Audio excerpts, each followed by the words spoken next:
れですいません、こんばんは。またやっちゃったね。ずっと喋ってました。すいません。いやいやいや、ちょっと待って、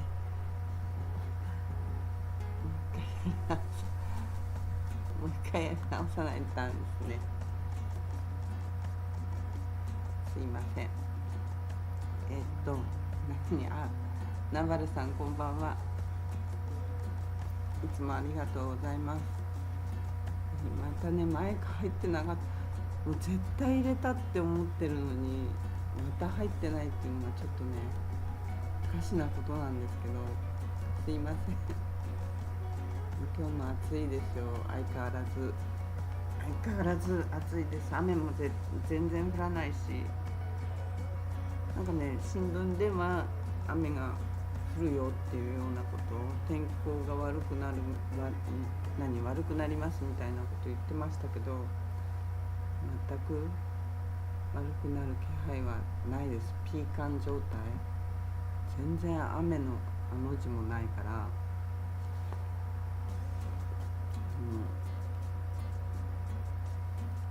ちょっと待って、どこまで自分でなんかいろんなこと話してたから、どこまで話してまた戻らなきゃいけないっていうのがよくわからなくなってしました。どこまでもなんていうことなの。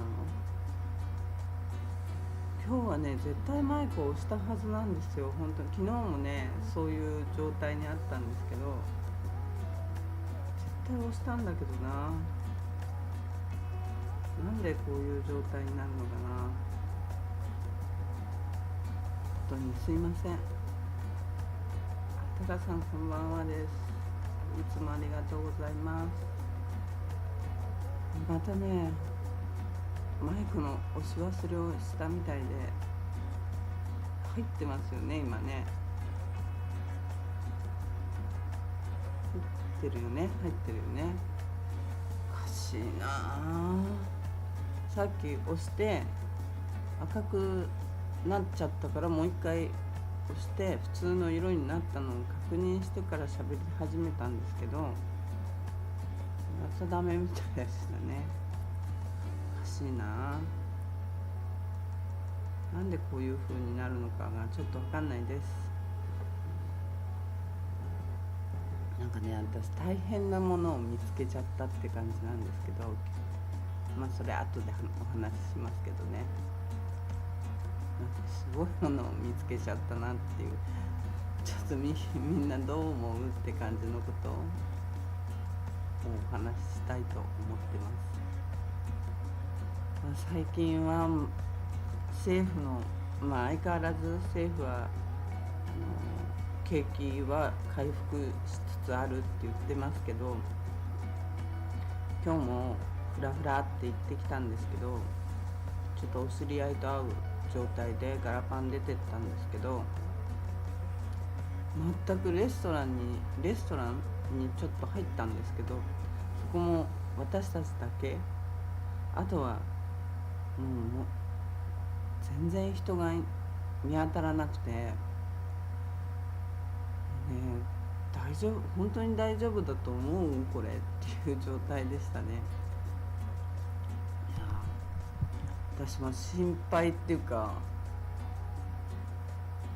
なんていうんだろうね、ここまで人がいないっていうと、今日お昼ちょい過ぎで、ランチがギリギリ間に合う時間に、1時は過ぎてたんですけど、そのくらいの時間にフラフラしたんですけど、全くいなかったですね、人が。本当にちょっとびっくり。こんなにいないもんなのって最近ではっていう状態で、だから何人か例えば飛行機に乗ってきたとしても、韓国便もあるか、韓国便も飛んでるからあれだと思うけど、この間リスナーさんが飛んできてくれた時に2、30人しか乗ってなかったよって言ってたんですよ。帰りか、あれ来た時はいっぱいだったって言ってたな。グアム便ローカルみたいな人が、そうだ、いっぱいだったって言ってたんだけど、どのくらいの飛行機の大きさかは聞かなかったんですけど、後で来たら聞いてみたいと思うんですけど、全然ね、ほんと全然人に今日も会わなかったんで、お昼ぐらいでご飯食べに出てても良さそうなもんだと思うんですけどね、全然全く合わなかったから、ちょっとねびっくりですね。あんだけいないんだっていう。昼間ね、普段はフラフラするから、昼間はみんなアクティビティとか楽しんでて、いないだけだろうぐらいのことを思ってたんだけど、いつもなんだっけ、ホテルの名前が出てこない。グランビリオだ。グランビリオホテルの前とか、クラウンホテルの前、あの辺にフラフラっと行くんですけど、全くいない時の方が多いですけど、2、3人いたりすることもあるんですけどね。あとネイビーの人が結構夕方にはいたりして、ネイビーの人は観光客ではないけどね、ちょっとね、あんなにお昼であんなにいないんだっていうのがちょっとびっくりですよね。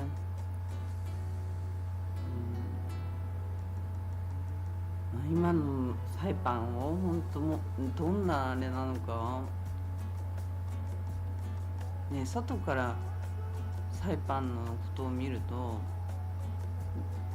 どういうふうに思ってるのかなって、ネットとか調べると忘れられた楽園とか、昔新婚旅行で流行った場所がとか、そういうことしかまず書いてないんだけど、でもそういうことでも取り上げられてるだけいいんじゃないのとか思ったんだけど、そんなことないのかな。取り上げられてなかったらね、ちょっと寂しいなっていう気はもちろんするんですけど、取り上げられてるだけ。またちっちゃい字で書いてきた。サイパンコさんなんて書いてある。こんばんはだ。こんばんはです。いつもありがとうございます。こんばんは。もうね、メガネかけないとね、それ見えない。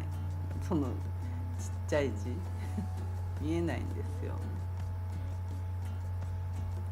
こんばんは。いつもありがとうございます。外から見るとみんなが、だからうちに来るリスナーさんの方はね、結構サイパン好きでリピーターさんが多いんであれなんですけど、本質のサイパンも知っていて、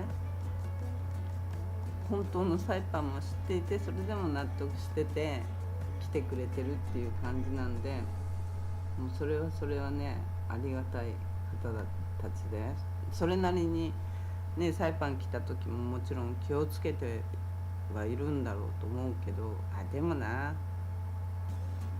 夜釣りに行ったりしてるとか言ってたから結構平気なのかもしんないけど、昨日とか一昨日毎日のようにだって強盗とか、本当新聞に載ってるのは本当ごくわずかのことで、お知り合いの人も自分家が泥棒に入ったわけじゃないんだけど、近所の家は泥棒にみんなやられてて、で知り合いの息子さん、知り合いの男の子がすごいいい子だったんですって。この間までめちゃくちゃ普通にいい子でいい青年だったのに、泥棒になって捕まっちゃったらしいんですよ、この間。そういうのを見て、ちょっとショックを受ける状態ですよねとかっていう話になって、そういうこともあるんだなと思って、お友達のね知り合いだった人が泥棒になっちゃって、で逮捕されて、それで捕ま捕まってから分かったらしいんですけどね。知らないフィリピン人と夜釣りしてます。知らないフィリピン人と夜釣りしてんのね。誰か一緒なのね。誰か一緒ならいいんだけど、一人だと怖いよね。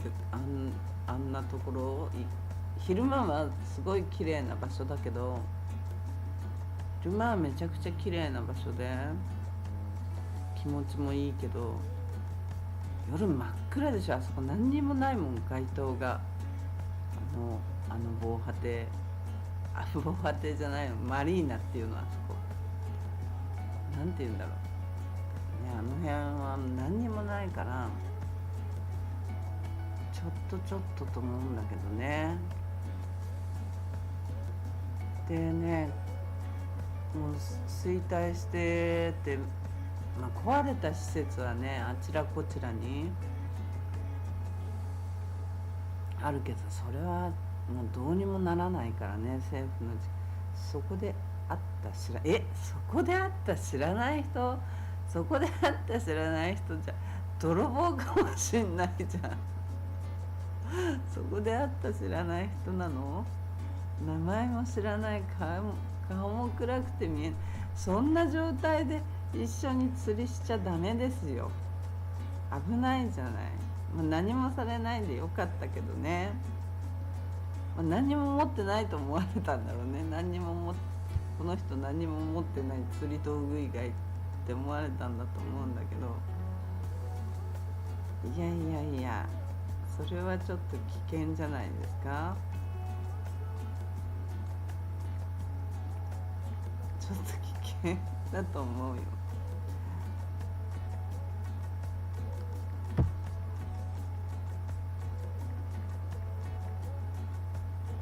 ちょっと危険だと思うんだけどな。危ないって危ない。こんばなの。こんばで終わり。はい、こんばんは。なるさん、いつもありがとうございます。ありがとうございますね。とにかく何がこんなに悪くても、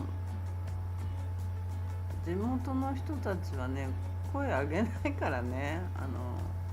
悪いっていうことにはね、よくなってますよってこれで言うっていうのがね、ちょっとね信じられないんだよね。あのまんまじゃね、いいくなってないよっていう、悪くなってるんじゃないのっていうことを踏まえて話をしないと、これから良くするってことが見えなくなっちゃうよね。ルアーあげたら超喜んでた。ルアーとかで喜ぶんだ。なるほどね。ルアーあげただけで喜んでくれるんじゃちょっといいかも。ねえ、でもルアーって高いんだよね。意外とするって。私昔ね、ススペにある釣り道具屋さんに昔だけど行ったことがあって、いやこれそのルアーってやつね、こんなもんこんなにするのっていう値段をしてたの覚えがあるんだけど、なんか結構高かった。こんななんか拾って作れるような感じのものこんな値段するのっていうのがね、ちょっとねびっくりしたことあったんだけど、意外といい値段するから喜ぶよね、きっと。ルアーとかなんか、釣り竿盗まれなくてよかったよね。釣りしてんのに盗まれちゃったらその後がなくなっちゃうもんね。何もされなくてよかったよね。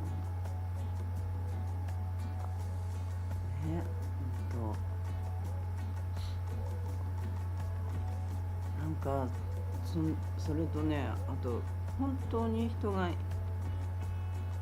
従業員の人もいなくなってるような気がした。100均のルア100均でルアーが売ってんの？うわー、日本ってすごい。100均でルアーが売ってんの？何でも売ってんだね、100均って。日本の100均って。まあサイパンに100均こそないけど、ね、最近は物が少なくなっちゃったって言ってたけど、100均みたいな感じでひまわりさんがやってくれたけど、そんなないよね。そんなない。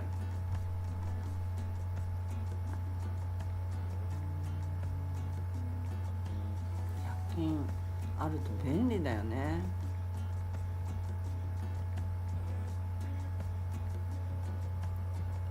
サイパンなんかはやっぱり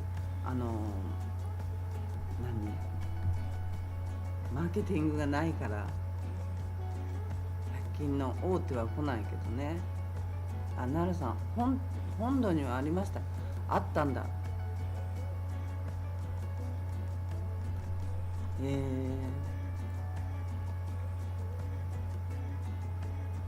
たんだ。まああるよね、本土は。そうなんです。そうなんです。始まった。そうなんです。始まりましたね。100均のそうなんです。で、学生時代、なるさん学生時代ね。そうなんです。そうなんです。また始まった。学生時代ね。ついこの間だからね、学生時代がね。ずいぶん前の話だったのね、まだって思うけど、奈良さんの場合はついこの間の話だからね、学生時代が。いやね、ほんともうね、マスコミもほらサイパンでは一社、一応新聞っていうのは一社になっちゃって、あとなんかテレビとかのもあるんだけど、まあ同じようなことしか放送しないからね。もうね、結局は圧力がかかっちゃってんだと思うんだよね。未来さん、何年前とか数えられないくらい前だよ。もう数えられません。数えられないくらい前なんで、ちょっと無理、数えられない。本当にね、打破するためには何が必要なんですかね。サイパンの未来は、サイパン子さん、サイパンの未来は、なるさん、サイパンの未来どうしたらいい？皆さんどうしたらいいと思うんですかね、サイパンの未来ね。とにかく必要なことはさ、ああやって隠すんじゃなくて、もう透明性だよね。じゃないと、汗マークが来た。何が必要かね。本当に。だってね、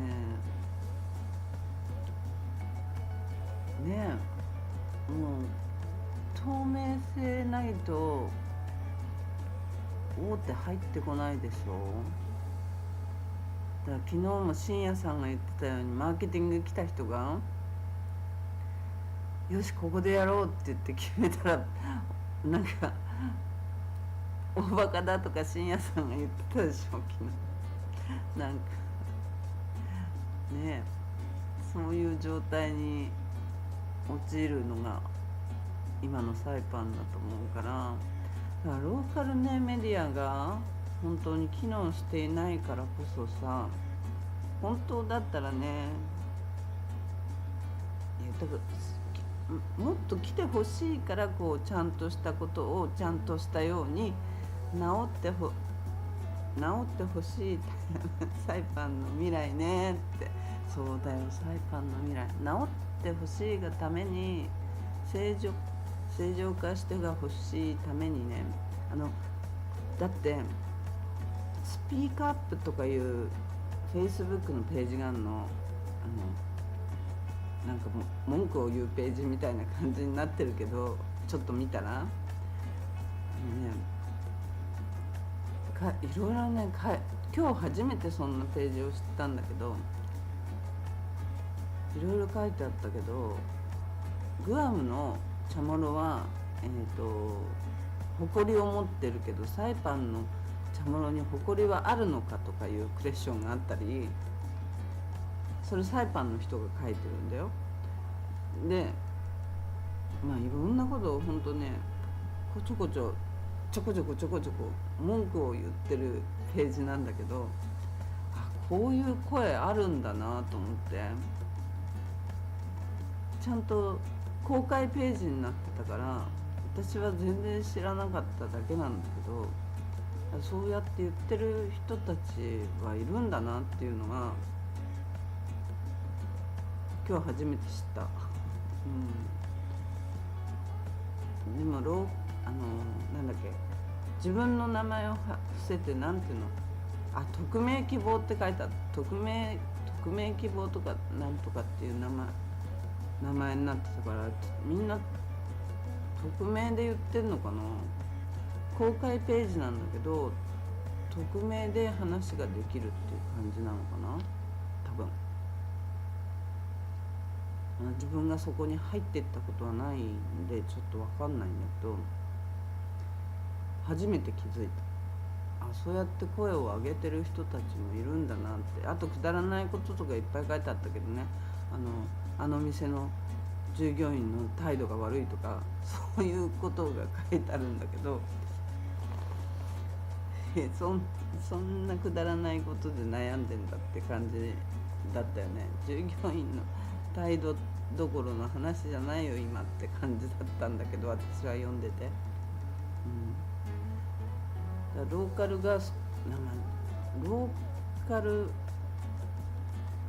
だと思うんだけどね、その人たち。わかんないけど、英語では書いてあるけど、だからね、サイパンのメディアが本当に機能してないじゃない、実際の話ね。泥棒がありましたって言ったって、その後どうなりました、捕まりましたとか捕まってないよとかっていう報道もないし、そういうののねクリア性がないんだよね、本当にね。そういうところを見たら、私だってもしいっぱいお金があれば、余裕があれば、もうね、日本に帰るなりどっかグアムに行くなりってやってると思うんだけど、ないから、もう亀の甲羅を背負った状態だからさ、ここにねいて、ここがなんとか良くなって、なんとか自分も立ち直れたらななんて思ってるけど、ほんとね、でも地元の人たちは意外と見て見ぬふりをしてる部分が多いと思うんだよね。やっぱり言えないお前が言うなって話なんだけどさ、言えないんだと思うんでね、本当に。自分の親とか兄弟がね政府で働いてたりしたら言えないし、それとも本当に心から全然平気って思ってるのかもしれないんだけど、どっちだか分かんないんだけど、言えない人もたくさんいるんじゃないかなっていう期待はあるよね。どう思うね。いや、心から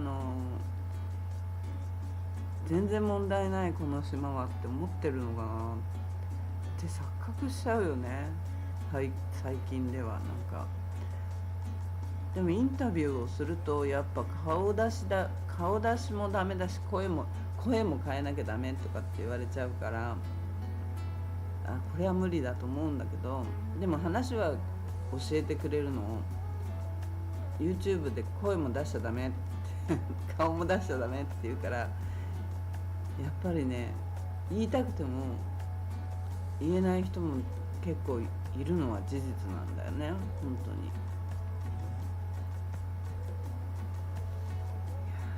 サイパンの未来どうですかね、サイパン子さん。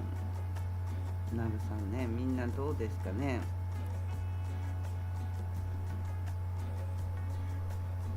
どうでしょう。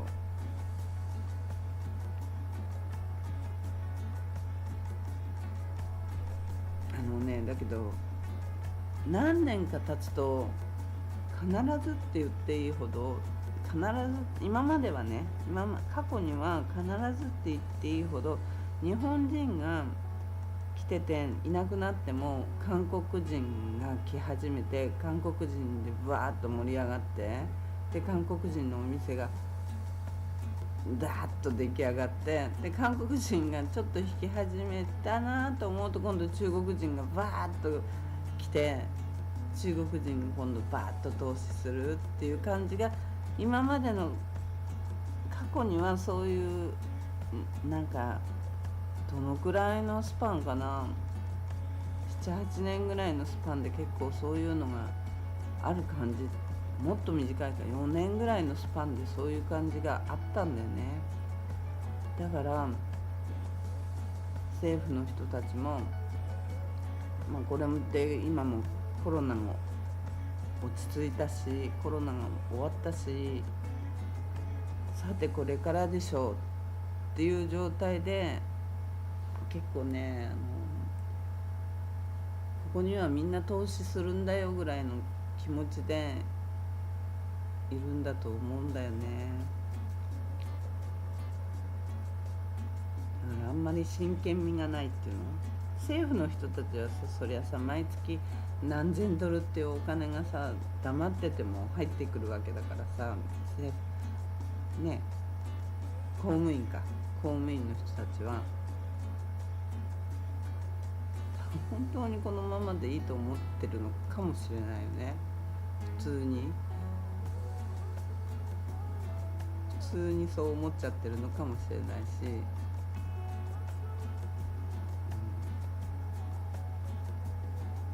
アメリカ政府が出すからいいんじゃないのってぐらいに思ってるかもしれないし、アメリカ政府ダメだったら、中国もあるしぐらいの気持ちもあるのかもしれないとも思えるしね。ここサイパンという島はさ、戦略的に言ったら中国の人もアメリカの人も重要なポジションだから、両方のところが意外と取りたがるから、どっちからでも結局は援助が受けられるのかもしれないけどね。でも中国にここがなっちゃったとしたら、ここに住んでる人たち意外と大変だと思うけどね。中国のシステムになっちゃったら、多分もっとどういう風になるんだろうね。自由ではもっとなくなっちゃうよね。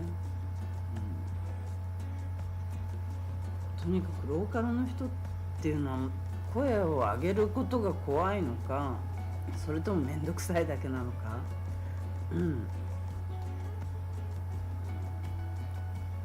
面倒くさいのかな、やっぱり。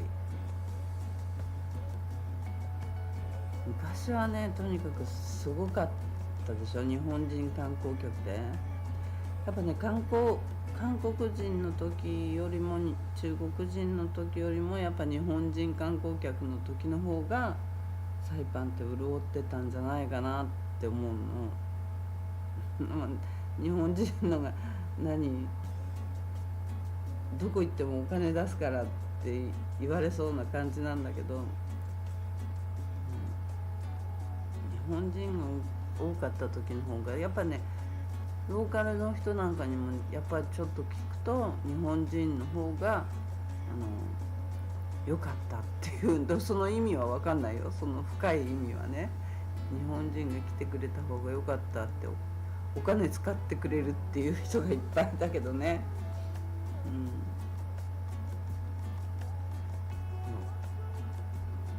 日本とのつながりがなんで切れてったのかね。どんどん日本の企業が撤退してったっていうのはちょっとびっくりだよね。しかも大きなとこがね。小さいとこはもうゾロゾロゾロゾロゾロなくなってたけど、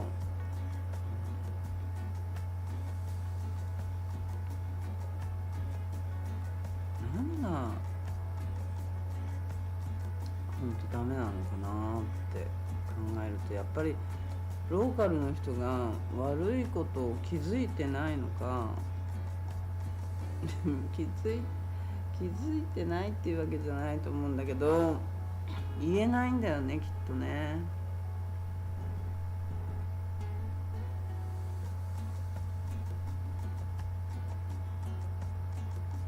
言えないっていうのはね、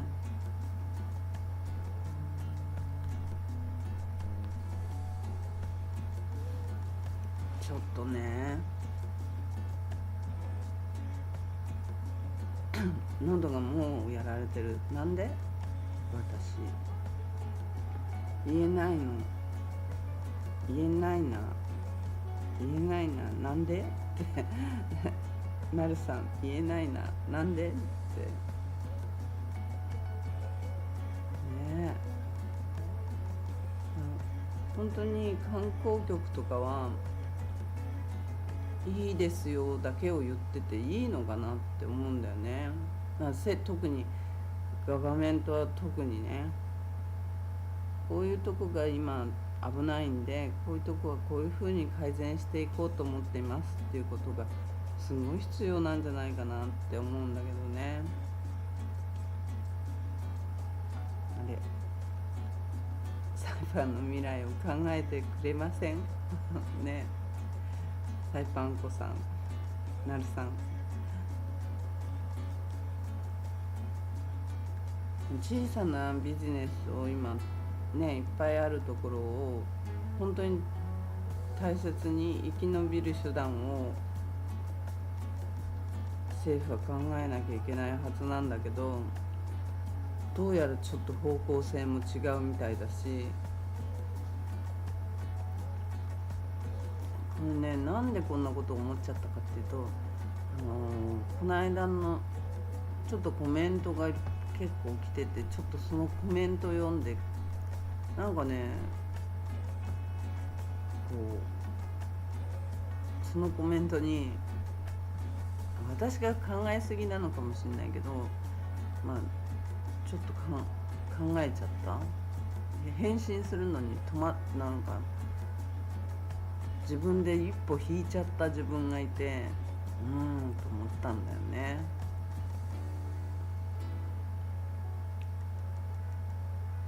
まあね、地元の若い人たちはね、どうやって期待をしてんのかなとか思うんだけど、みんながサイパン変えるために何します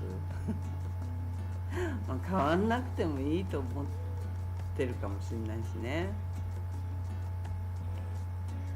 このままでいいじゃんって思ってる人もいるかもしれないけど、だけど実際うねさん、サイパン子さん、うねさん、みんなね、なるさんだってサイパンに来たってね、別に文化を学ぼうなんて思ってないでしょ。文化とか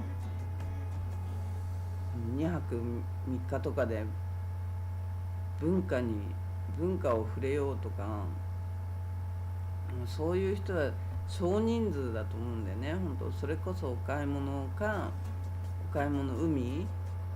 海でのアトラクションとか、そっちがメインでしょ、やっぱり。そっちがメインだと思うんで、やっぱりあんまり文化って結構言ってるんだけど、文化は自分たちでっていうかね、もちろん大切にしなきゃいけないものだと思うんだけど、文化とかのなんだっけ、ああいう伝統、そういうものは大切にしなきゃいけないものだけど、そこに2泊3日で触れようとはそんなに思わないんじゃないかなって思うの、観光客の人。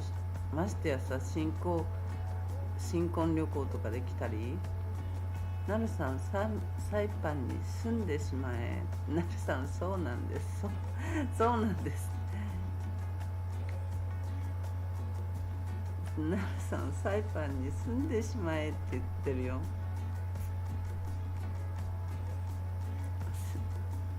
そうなんです。そうなんですが、また続いてるけど。え何なるさん、絶頂期なら、絶頂期、サイパンが昔あったのよ。だから絶頂期って、絶頂期っていうのかな、ね、もうほんと50万人の観光客がね来てた時代があったらしいのよ、昔。年間通してかな。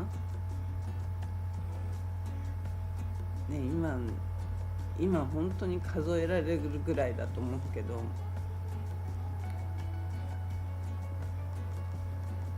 絶頂期なら今は嫌だってことだよね。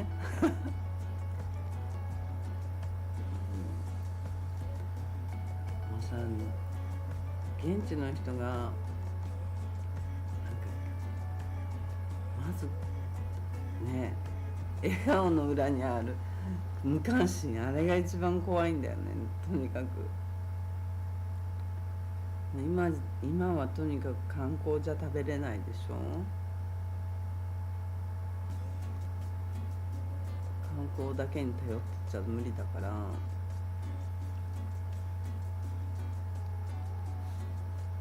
ね、何かを自分たちでするって言ったって何もそんなないしね。農業だって出荷するほど、輸出するほどできないだろうし、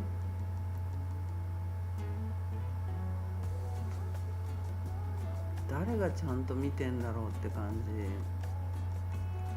まあ、ビジネスをねやってる人たちの方が真剣に考えてると思うんだけどね、こうどうやったら宣伝できるとか、そういうことを考えてると思うけど、ただの宣伝じゃもう今時のサイパン絶対無理よね。昔みたいにちょっと映像を流しただけで来るような感じでは絶対ないと思うんだよね。日本から近い安いだけでも、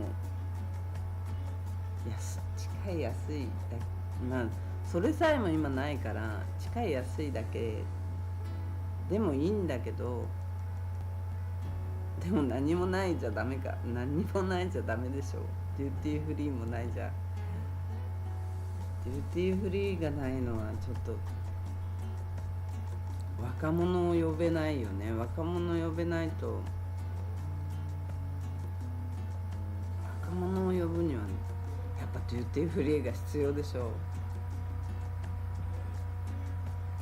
デューティーフリーとデューティーフリーはやっぱ普通のお土産屋さんと違ってね、ブランドもあって、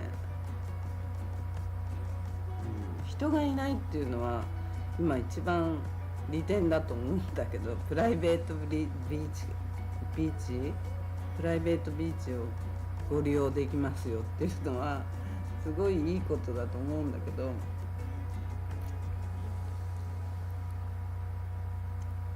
けどやっぱね、デューティーフリーないと若い子は呼べないよね。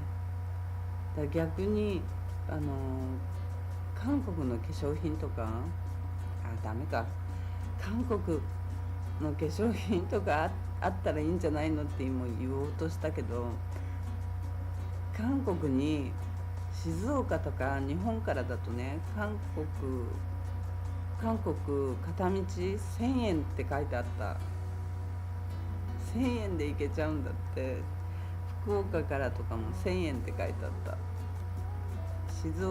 静岡に空港あるんだね。知らなかったんだけど、静岡からチェジュエアで、韓国まで1000円、片道1000円。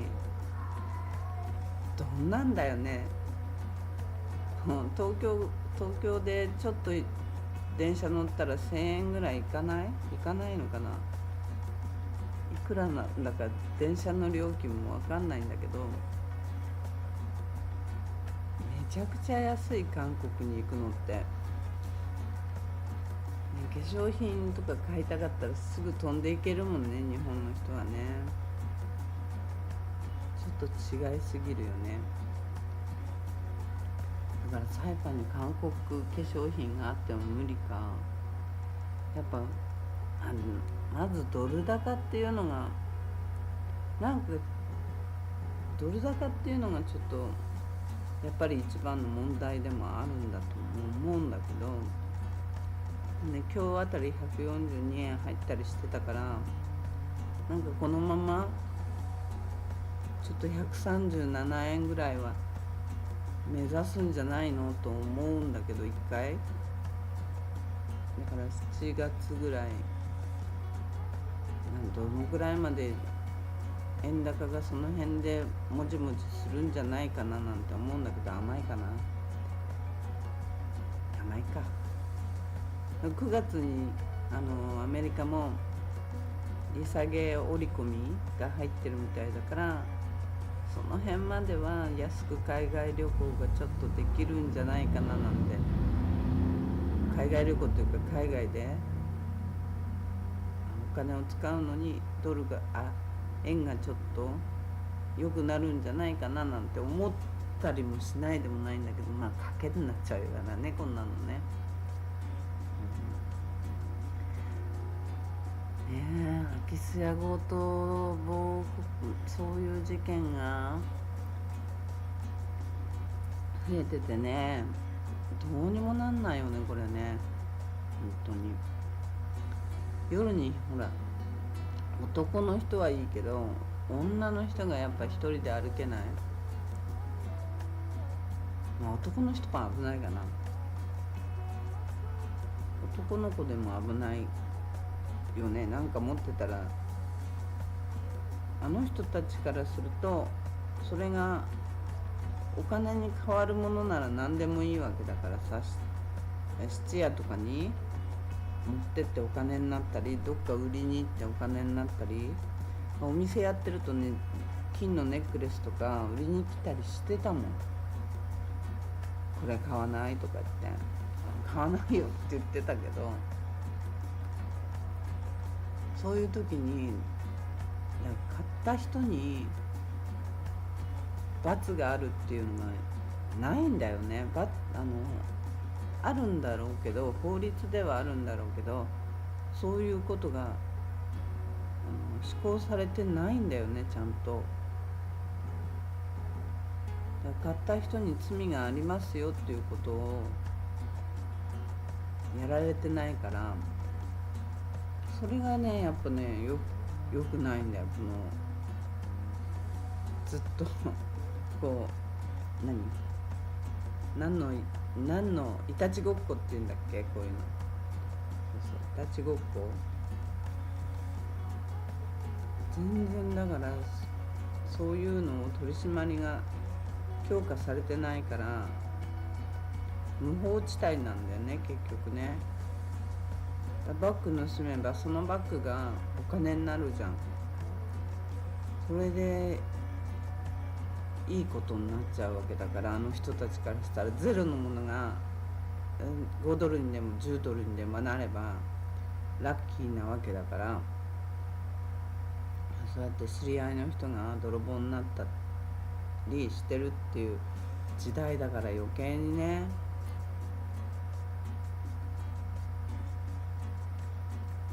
ちょっとね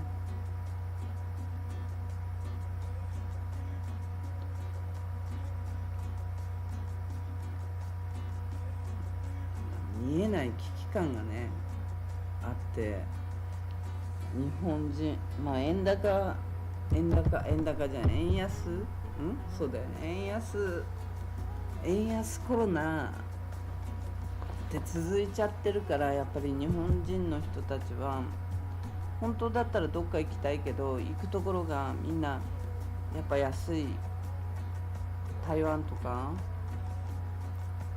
韓国とかで日焼けしようと思わないわけだからさ、ね、今昔のガングロの時代、その50万人観光客が来てた頃なんてみんな日焼けしたくてしょうがなかったよね。日焼けしたかったりしてたから、それで結構人気もあったと思うけどね。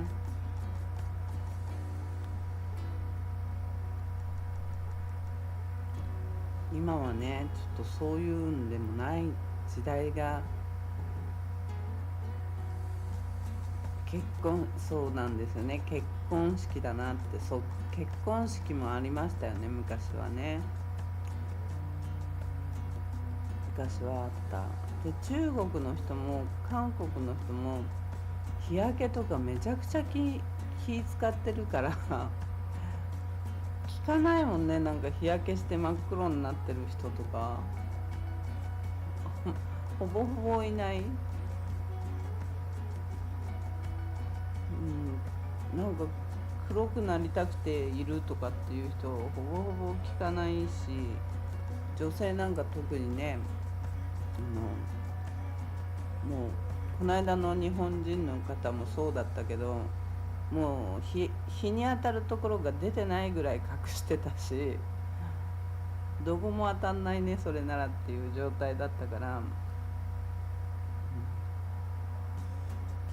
そうタカさんが言うように結婚式とかで綺麗な海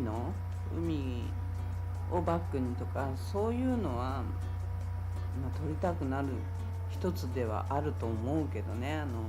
ウェディングドレスを着て海辺でっていう、そういうシチュエーションは撮りたくなると思うの。女の人も日焼けとかを考えずにっていうか忘れて、そういうところで押していくとかね、そういうのをショーアップするとかしないとね、ちょっと心を動かさないとさ、ただ海見せていたんじゃ絶対無理じゃない。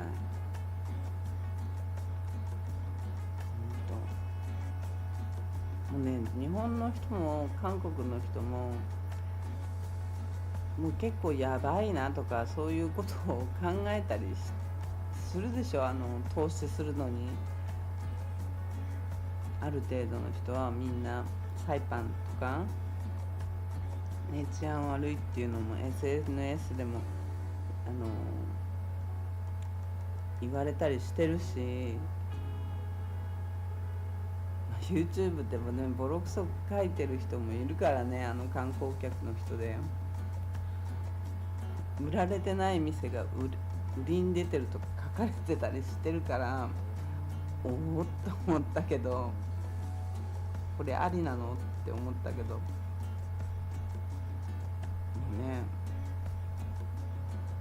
一応ありなのかなって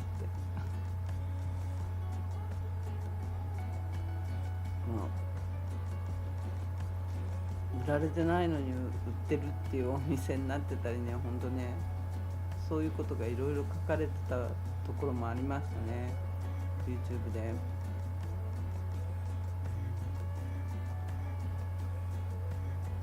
本音を言う人がとにかく嫌われる島だから、狭いからね、小さすぎる島だから、ローカル同士の忖度、沈黙もうその辺はもうやばいぐらいあるし、観光客に見せる顔と現実のギャップが大きすぎて、その辺がね本当にね、私ももう何百回じゃなくて、もうひしひしとやられてるから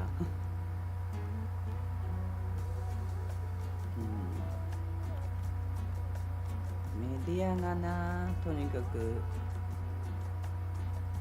ビビっちゃってるからな、きっと政府とかに。その辺がね、島内で暮らすには我慢が当たり前なのかもしれないっていう状態がねずっと続いちゃってるのが本当だから、グアムみたいにちゃんとしてないんだよ。グアムに住んでる人はそうでもないよって言うけど、いやサイパンほどではないけどさって必ずつくからね、最後に。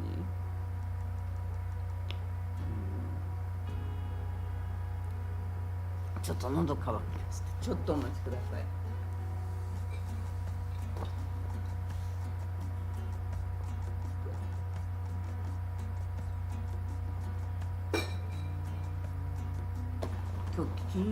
今日が金曜日？違う、今日木曜日。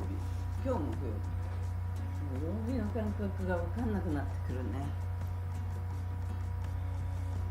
少々お待ちを。今日が木曜日か、明日が金曜日。明日ちょっとあれかな、ドル円がもっと下に行くかどうなのか決まってくるのかもしれないね。明日なんか発表あったよね、確か。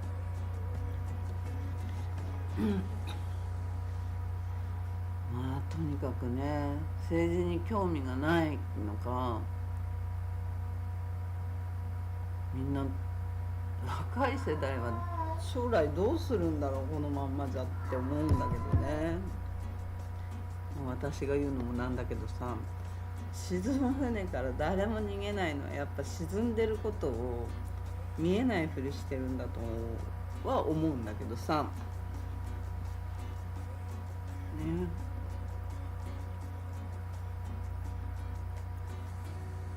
沈黙がさ、この沈黙が一番の毒だと思うんだよね。なんかね、世間の沈黙で知事だけがっていうか、そういう偉い人たちだけがいやサイパンは景気が良くなってきましたねって言ってるのが本当にね、もうちょっとどの辺がって私がマイクを持ってたらこう聞きに行きたいよね。なんて答えるんだろうって。ビジネスも増えてるって言うんだけど、にゃにゃ増えてるって言うんだけど、全くガラパンをこう毎日のように撮影してても全く増えてる感じはないし、あれで増えてるっていうんじゃどこに増えてるんだろうなって思うし、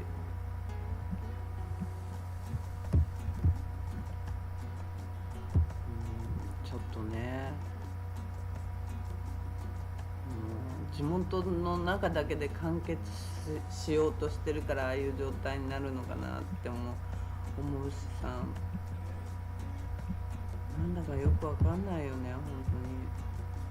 どの辺が良くなってるって言えてるのかなって不思議に思う。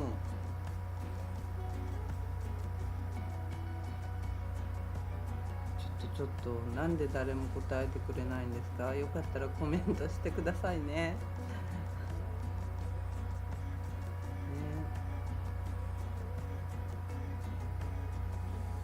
誰も言わないよね。でも綺麗ですよとかそういうことばっかりだよね。でもそんなこと言ってたってさ、景色も変わんないわけだしさ、見た目も変わんないし、現実も変わんないし、とにかく治安は悪化してるし、政府は腐ってるのかもしんないし、本当に観光地だって言われても多分エイリアンの人たちはどんどん希望を失ってると思うんだよね、話を聞く限りはね。本当に何したらね、るのかな。このスピークアップっていうところで見てると意外と結構政治のこととか言ってる人いるんだよね、ボロクソにでも匿名だからあれはまあ言いたいこと。ごめんなさい、なるさん、ゴーストそうそう、ゴーストタウンね。そうそう本当だよね。もうちょっとほら裏道一本入ったとこの窓ガラスの割れ具合、あれやばいよね。あんな街のど真ん中でにゃにゃダメどうしたの。ちょっとお待ちくださいね。少々お待ちください。にゃにゃどうしたの。ちょっと待って。何ちょっと待って何どうしたの。はいやる待ってください。いくらね。なんで片付けたかな。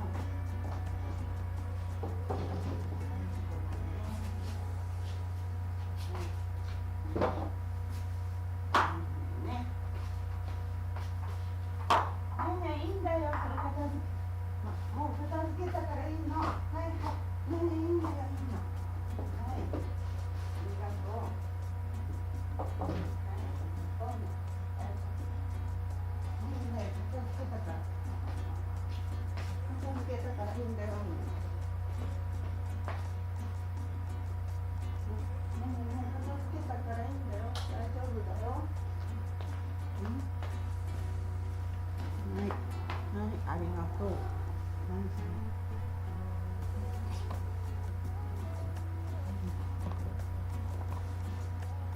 すいません。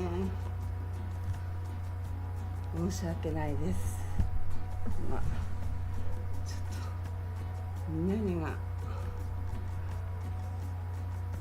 っとおトイレを片付け始めたからニャニが自分で。ダメ。すいませんね。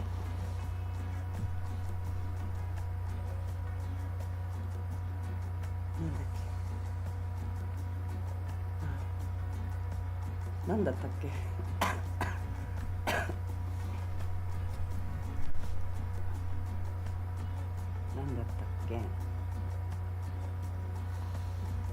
そうスピーカーアップで書かれてるのはやっぱり強盗や空き巣が起きてるけどニュースにちゃんとならないっていうのも書いてあったし、警察の動きが遅いと全く信頼されてない、通報しても来ないケースがあるって書いてあったね。あとドラッグやアルコールに依存した人たちが増えてるらしいんだけど、そういうドラッグやアルコールどこで買うんだろうね。だからどうやって買うんだろうって感じだよね。あとね、夜中の発砲音とかも書いてたね。実際に銃声を聞いてる人もいているって書いてあった。あと盗難ひったくり未解決事件などがなかったことにされる雰囲気っていうかそのものだよね。なかったことにされてるよね、実際に。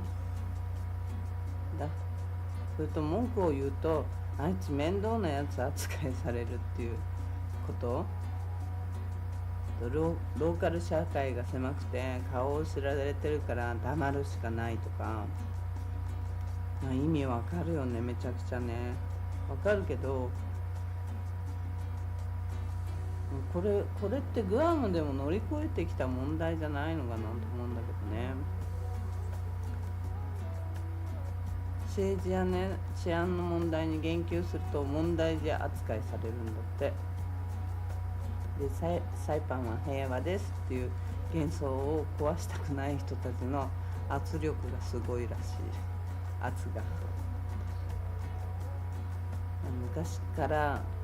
昔からなんかね、我慢文化っていうのが残ってて、言っても無駄って諦めるんだって、そういうところがあるらしいんだよね。そういう言っても無駄はわかるけど、我慢文化っていうのはちょっとあんまり理解できないんだけどさ、あんまり我慢しない人たちだと思うんだけどって思えるんだけど、あららにゃにゃダメ。一見危なくなさそうに見えても、リピーターさんの中にはやっぱなんかおかしいって感じてる人もいるし、まあもちろん前より活気がないよね。夜の街なんかほんと真っ暗だし、どうしたらいいのねこれね。あとホテルの周辺に変な人がいるっていうのも書いてあったね。あとデューティーフリーの裏に変な人がいるって書いてあった。でネットでも地元のニュースがちゃんとしたものが拾えなくて、実態がわからないから怖いとか、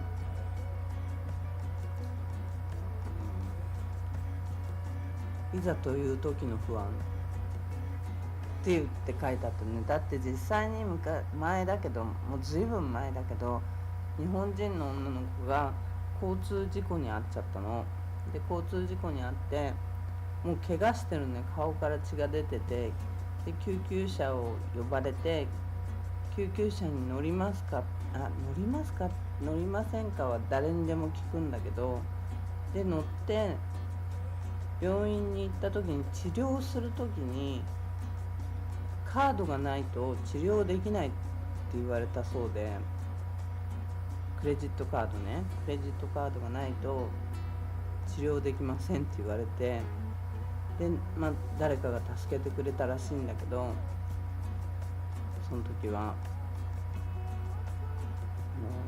旅行会社かなんかに連絡して、その時はなんとかなったらしいんだけど、そんなことってある？顔から血出しててもうダメな感じなのに、クレジットカードがないと直せませんって言われたって言ってたの。もうね15年ぐらい経つかな。そんな感じのことが本当にあったから、とにかく何も起きてないふりじゃなくて、安心でできる体制をね整える方が先だと思うんだけど、そういうことは今までこういうような状態に陥った島とかはしてこなかったのかな。してこないでも復活したのかな。どうなんだろう。どうなんだと思う？あれどっか行っちゃったの？サイパンコさんもナルさんもタカさんも、みんな。ナバルさんは寝てんのかまた。みんなどこ行っちゃったの？よかったらよろしくお願いします。コメントお願いします。いるの？いないの？大体が、ね本当にね、平和そうに見えるけど違うんだよっていう、ごまかさないで、何も起きてないことにされる本当社会の方がよっぽど怖いと思うんだけどね。私はね実感してるから、その辺を。にゃにゃどうしたの？ちょっと待ってください。はいはい。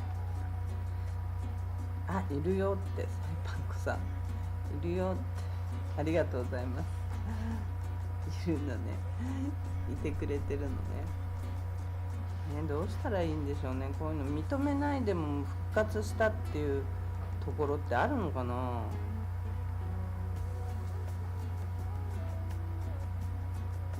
こう自分たちが結構やばいっていうことをもう世間に知られちゃってるんだから。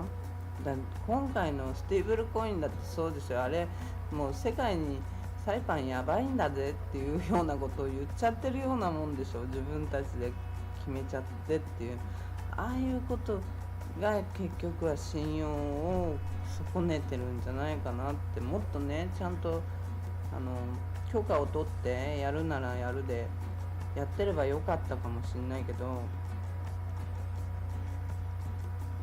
ね。アメリカの許可取らずにも地方自治体だけで進めますって言って、今回はねなんだっけ司法長官がちょっとメスを入れ始めたけど、でも実際これはやばいって内心で思ってると思うんだよね。コイン業界の人たちはの書き方を見てるともう茶化してるもん完璧に。そんな田舎が何しようって言うんだっていう感じで、サイパンの新聞はその時には世界が驚いてるぐらいのこと書いてたけど、そうじゃないだろうって、驚いてるのは茶化してるだけだろうっていう感じだったんだけど、捉え方がちょっと違うんだよね。どのコイン会社もね結構茶化しで書いてたと思うんだあれは。もうとにかくここはね波風を立てないっていう、もうねそれが最優先になってるんだと思うんだよ。あの人はガンガン言い過ぎるとか、それだけで煙たがれるし、もうさっきも言ったけど家族が政府で働いてるから口出せないよとか、ね、外国人私たちがエイリアンが意見を言うとよそ者が文句言うなって言われるし、どんどん言ってくださいなんて言っときながらよそ者が文句なんか言うとよそ者が言うんじゃないって言われるからね。昔ねなんかそういう集まりとかで行ったことがあったんだけど、こうした方がいいんじゃないのっていうようなこと言うともうね逆に村八分になるからね。本当にそういうビジネスのね集まりの中でその時はみんな外国人外国人ってこっちの方の人、日本人がいないところにちょっと呼ばれて行った時にちょこっと言ったらなんかね白い目で見られたね。なんか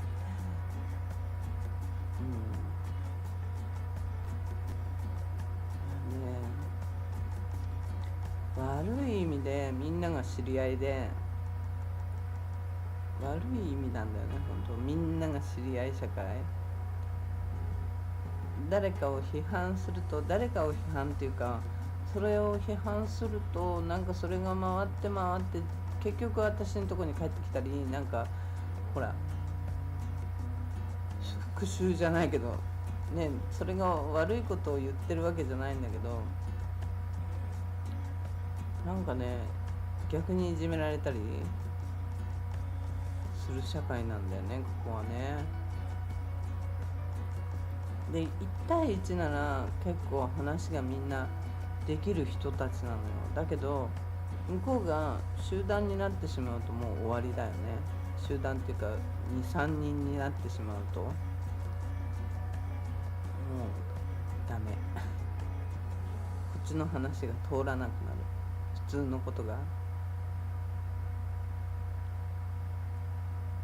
ちょっとねとにかく政治と大きいビジネスと教育もそうだよね。行政が全部つながってるっていうのに悪いわけじゃないけどいいつながり方をしてないんだよね結局は。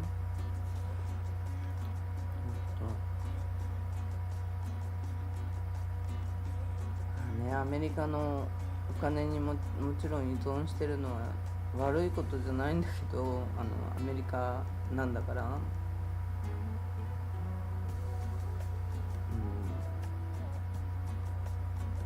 もねちょっとねだここって結局はエイリアンが自分でビジネスを立ち上げようとしても手続きが意味不明なこともあったり、通らないとかコネが必要だったり、挑戦を諦める人もいたわけ。結局初め作らせてあげるけどその後の手続きは教えないよみたいに、投資したはいいけどその後教えませんみたいなことがあったりするから、結局そのまま潰れてっちゃうっていうかいなくなっちゃう人もいたり、何人もそういう人は見てきたからね。大手なんか特にそういうの何個もあったからね。あれこの間だってなんか言ってたよね、自動車会社のなんかと話し合いをしたとか言ってたよね。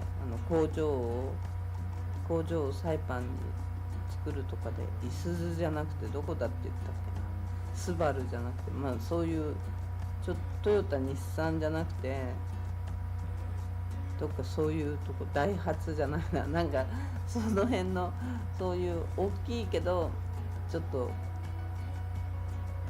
大きいけどちっちゃい会社と話をしたって言って政府が発表してたよね。日本のどっかの会社とって本当かなって。そういうのは日本の中では発表はされてないんだけど、調べてみたけどね、その時すぐに。でも日本の国内では何にも発表はされてなかったね。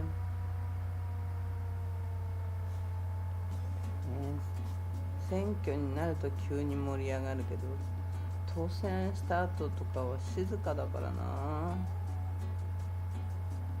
本当に。選挙権がねエイリアンにはないのがないんでね、もう自分たちの中で自分たちのいいように終わるしかないんだけどね、あれはね。もうとにかく期待しないのが当たり前になってて、問題があってもほら自分ごととして考える人が少ないから、結局はもう全部が他人事になっちゃうんだよね、本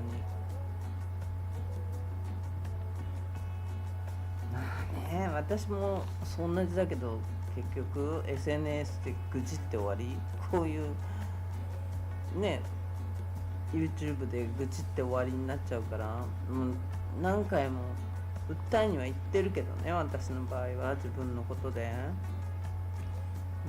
全く相手にしてもらえないからね。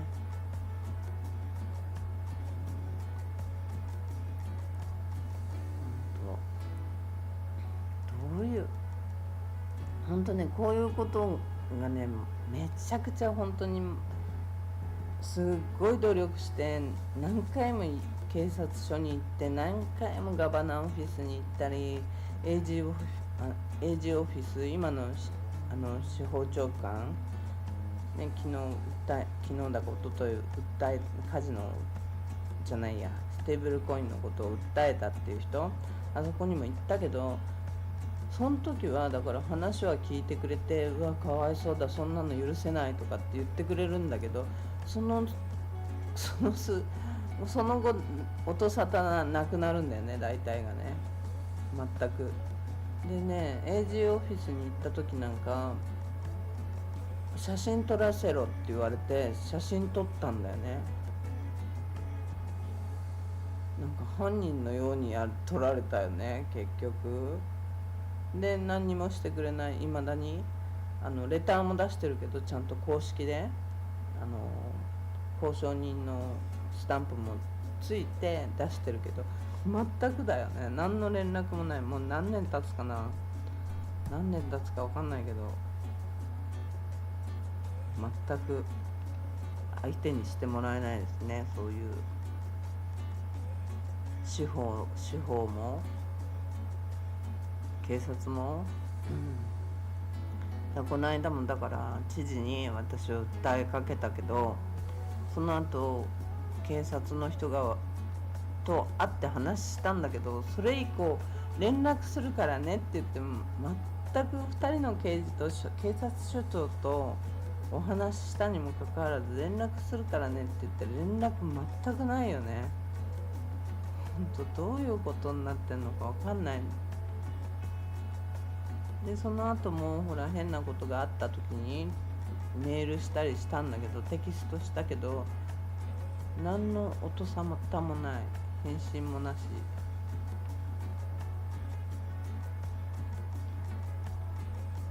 本当にねどういうふうに思ってんのか全く理解できないんだよね。その時だけなるさん不思議な世界か、不思議な世界。ほんと機能してないんだから、警察というものが機能してない。普通に生きられてる人たちはだからいいのかもしんないけど、自分に私もこういうことが自分に襲いかかるなんて全然思ったことなかったから、昔は。でもね、あるところに入っちゃったのが私のちょっとなんだろう、変なところに入っちゃったんで、そういう羽目に遭うことになっちゃったんだと思うんだけど、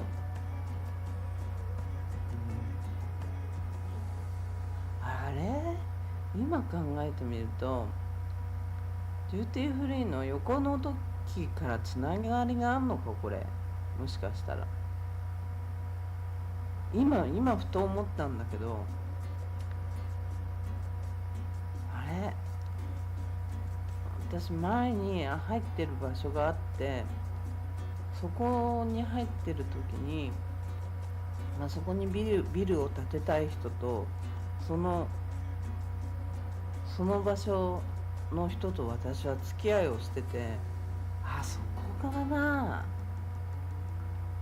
そっから問題があったのかな、もしかして。でそういう時に、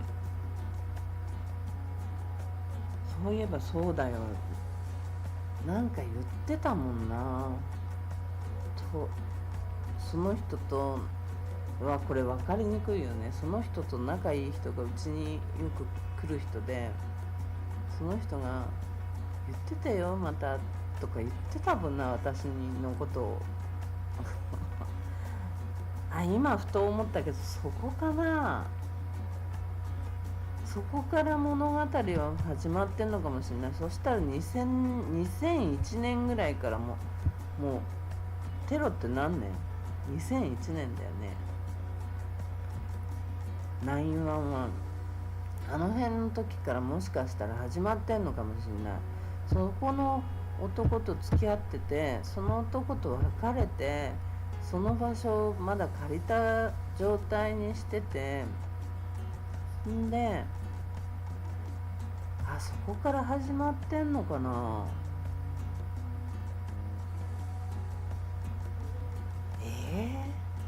なんかそういう気がしてきた。全部がそうすってつながってんだけどね。うわ、つながってるわこれ。うわ、つながってるかもしんない。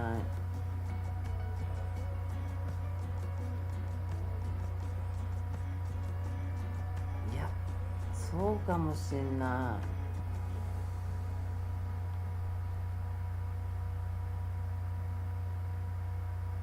そうかもしんない。もしかしたらなるさん、分かるように詳しく話してよって。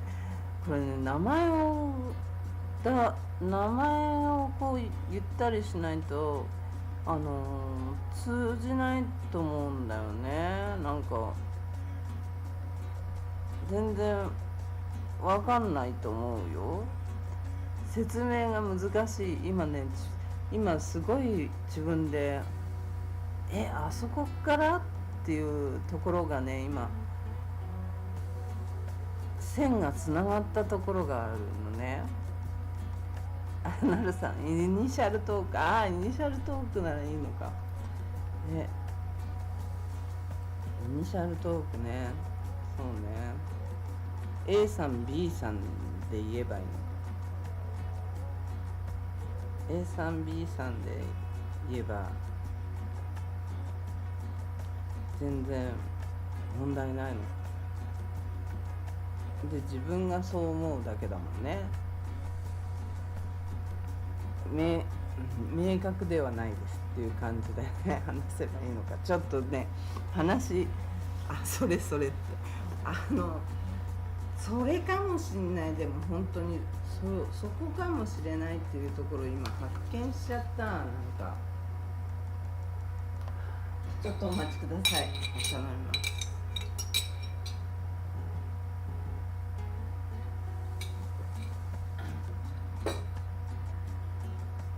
そこかもしれない、もしかしたらっ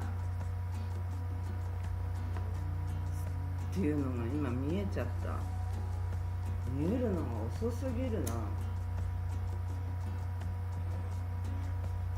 そこから全部がこう話が伝わってるかもしれない。ことの事件がつながってるかもしれない。もしかしたらね、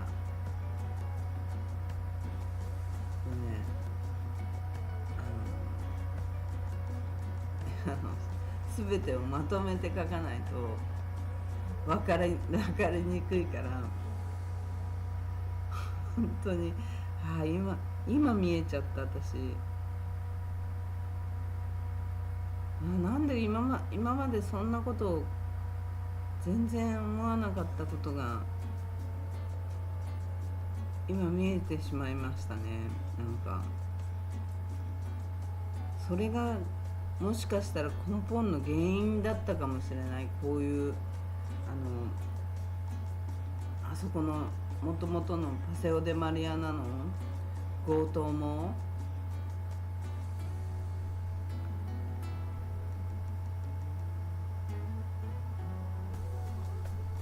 全部そうだったかもしれないなって思う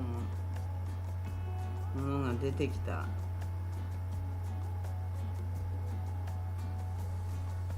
やそしたら怖いわ。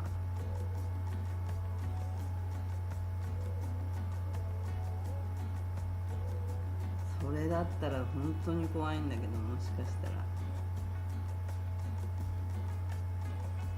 もりもりさんこんばんはまるまるさんこんばんはです。ご無沙汰してます。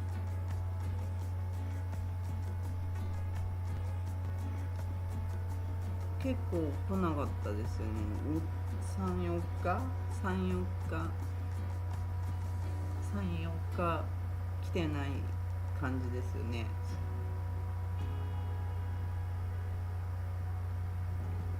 違ったかな、そのくらい。お久しぶりです。ありがとうございます。来てくださって。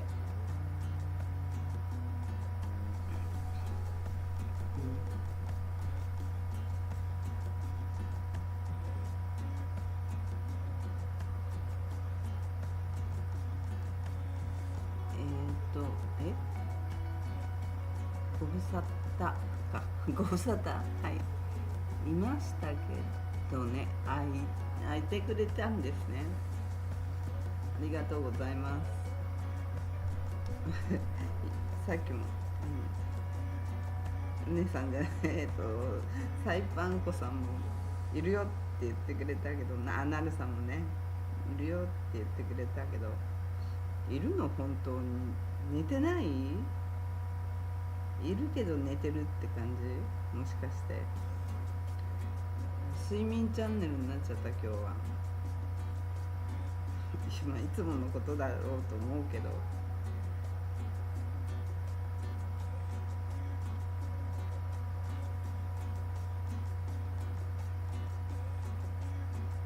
つものことなんだけどね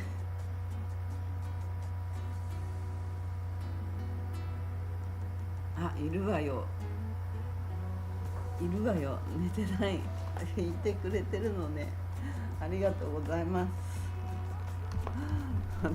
コメントしてくれないからちょっと重すぎる。今日の会話は重すぎてる。もしかして。じゃあちょっとだけ元気になるような出す。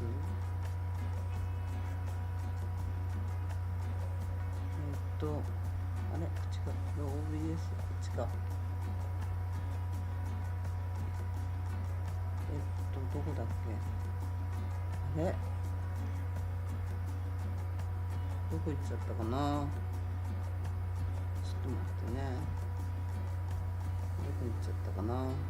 さあ一瞬出した。あれこれちょっと変換どうやって変換する。画面に合わせる。はいっていう感じでした。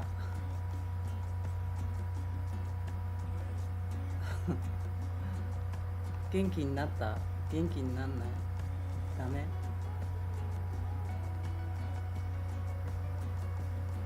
元気になった？ダメ？ダメかな。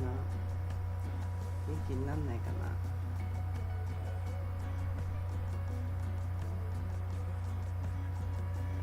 あーわーってあーわーってさあーわーってあーわー言った。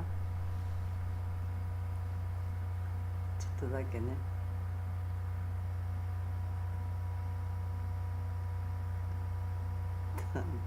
なんであれあー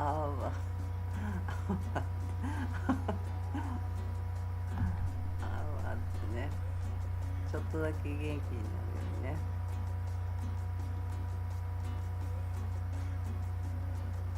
ちょっとだけ元気の音でした。サイパンコさんもう一回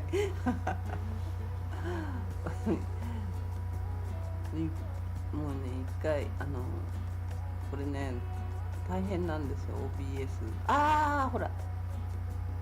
ほらなんか変なんなっちゃった。やばい危ないな。もうね余計なことするとね OBS くんがねちっちゃくなっちゃったりねちっちゃくなっちゃったり。今ちっちゃくなっちゃいました OBS。 これみんな普通に配信者の人ってこんなちっちゃい画面であんないろんなことをこうバシャバシャ入れたりしてんのかな。ちょっと不思議なんだけど、私にはこの画面の中で例えばFX やってる人とかこの中でチャート入れてこの中でこの OBS のこんなちっちゃい画面の中でいろんなことを設定してやってんのかなって本当に不思議に思うんですよね。できないもん。サイパンクさんまた後でねもう一回また後で出しますねちょっとだけ元気になったかな。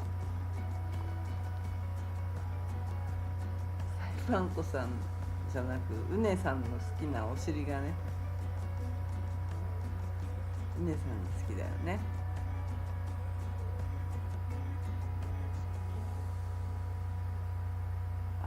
あれ結婚式だなんてタカさん私読んだかなこのコメント。分かんなかった。今日はねちょっと重い話題だったけどねちょっと元気になるでしょ。ここねなんかちゃんと作り始めてんだよね。元なんだっけイーストオーシャンっていう中華があったところ、中華屋さんがあって、ここはね朝4時とか5時まで朝4時とか5時じゃないな朝6時とかまでやってくれてて、なんだって。その字何？その字何？その字何？何？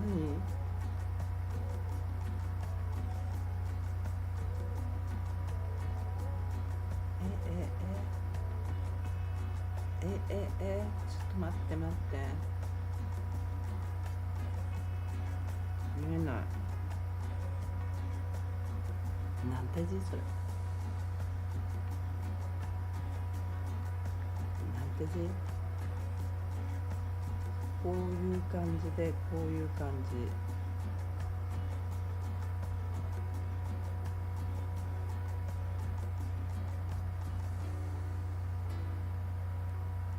あ、さらされるか。さらされる。さらされます。さらされます。いや、私一つ持ってるからね。でも許可が出てないのでさらしません。許可いただいたものしかさらしません。さらされるなんて、そんな悪い言葉で言わないで。さらされないから。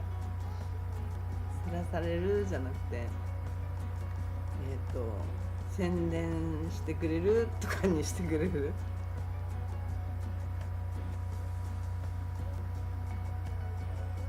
サイパンコさんはイーストオーシャンとか知ってる時代もいたかな。イーストオーシャンって朝5時とか6時までお酒飲ませてくれてたんですよ。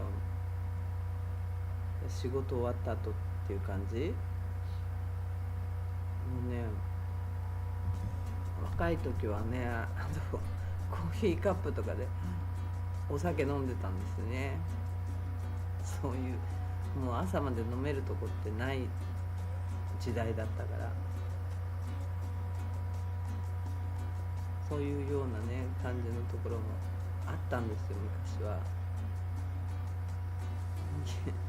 私はね、お酒が飲めない方だったんで、お茶になっちゃってましたけどね、そんな時間にはもう。ごめんね、これ車の中から映したやつだからちょっと汚いですね。今の画像が、今の動画ね、今映ってる動画、車の中からの撮影なんで、上にポンって置くやつじゃないから。上にポンって置くやつはね、ちょっとね壊れましたね。ちょっと歪んじゃってる状態で、ここに来た時はもうダメでした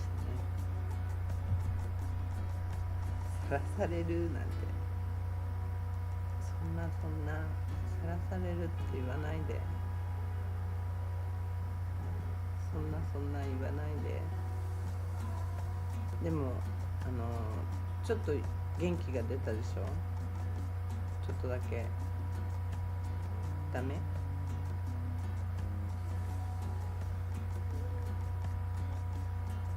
？2秒なら OK なの2秒なら OK なの？2秒 OK？ マジ？2秒なら OK なんだ。でもみんな止めちゃうんじゃない？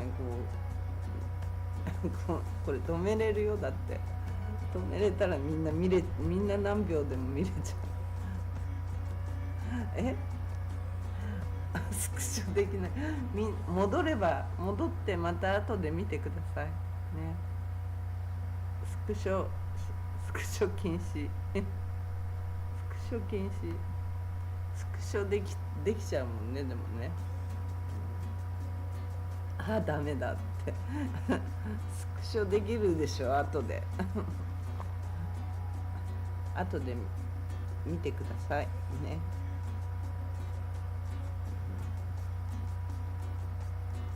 可愛い子たちでね、お付きの人は映ってないけど、可愛いのは当たり前だよね。あ、習近平さんとトランプさんが新たな協議を早急に開始することで合意だって。うわ、これドル円上がるんじゃないの？じゃあどうなの？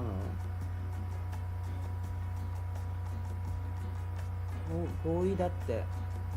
パシリって言ってないよ、私じゃないからね。パシリって言ったのはね、パシリって言ってないからね、私ね。私じゃないよ、パシリって言ったのは。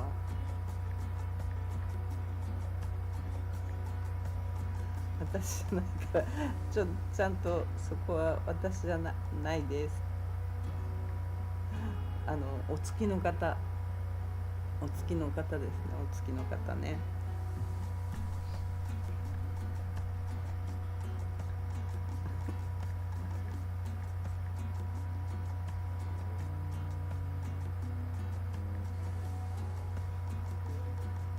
私じゃないからね、それパシリって言ったのだって言っとくって。私じゃないよ、言ったのうねさんっていう人だよ。うねさんうねさんがパシリって言ったんだよ。そうですよね。そうです。言ったのはうねさんだよね。そうだよね、サイパンコさんね。言ったのはうねさん、私じゃないよ。私じゃないからね。パシリなんて言ってない。パシリなんて、そんな失礼なパシリだなんて、なるさん言っとくってやばいパシリだって言ってないですよ。お月の方、一番ご苦労が多い方だと思いました。パシリじゃない、パシリじゃない、パシリって言いそうになったじゃないの。パシリって、パシリじゃないよ。なんだっけ、お月の方、お月の方、そうなんです。そうなんです。始まったね。言ったのは私ではありません。うねさんです。私はちゃんとお月の方って言ってるからね。ちょっとね、見えない糸が見え始めましたよ、私。ちょっとね、頭の中で今モヤモヤしてる。ああいう感じで、そういう感じで、お月の方お月じゃないね。そのお月じゃないね。その月じゃない。その月じゃないけどね。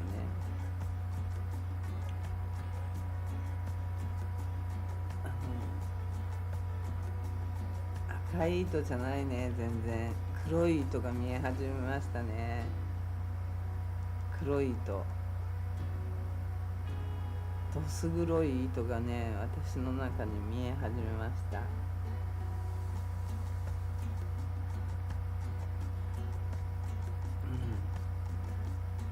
なるさん、月、それ月、それ月、お月ね。それも違う。それも違う。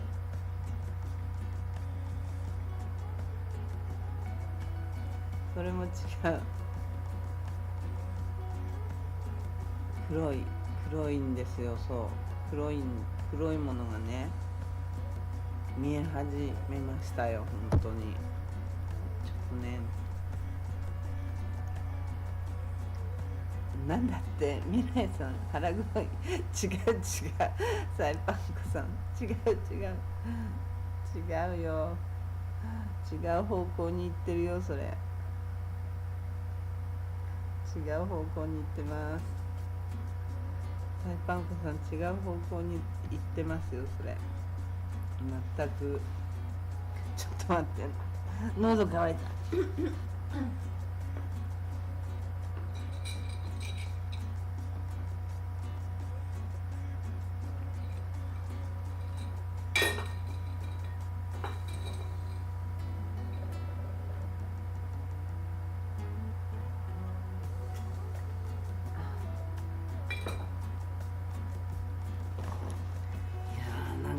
てきちゃった。本当にうねさん黒い。うねさん、そんなに黒くない。思ったほど黒くない。うねさんそんなに黒くなかったです。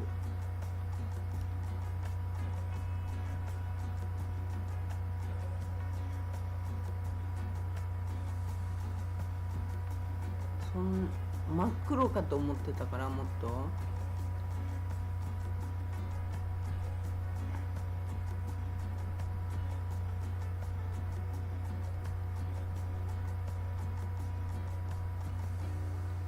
真っ黒な人だと思ってたから、なんかね、そういう感じじゃなかったし、なんか若いし、ちょっとびっくりした。うねさん、なるさん、うねさん、会ったの？会ってない。写真を見させていただきましたね。写真を見させていただいたら、全然若くてちょっとイケメンな人で、ちょっとびっくりしたっていう感じ。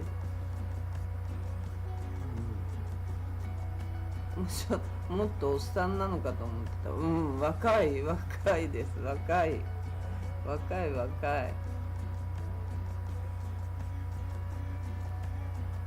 ですよ。イケメン。なんかもっとやさぐれた感じかと思ってたから全然想像してた感じと全然違っちゃってびっくりしましたね。なんかもっとどっちかっていうとヤクザ系の人かなと思ってたんだけど、全然違う感じで、マジです。